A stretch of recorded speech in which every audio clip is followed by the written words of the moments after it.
Tasfai Magarsa. I will read you a poem. My poem is My Country. My race dignified and deserves respect. Whether you are Oromo, Amara or Tigray, Gurage, Somali, Silte or Sidama, who cares?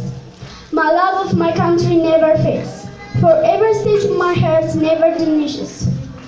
I'm proud and shout to the whole universe. Each older answer, nothing but praise. For you, my beloved Ethiopia, I will serve you with a strong heart and spirit. My beloved homeland gifted us all of always. We have many old language and cultures, with marvelous difference and beauty.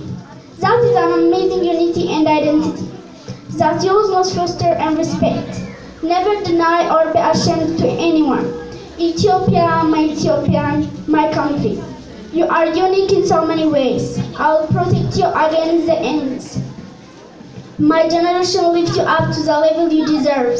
I will stay forever as the queen of the universe. Thank you. Let peace be on Ethiopia.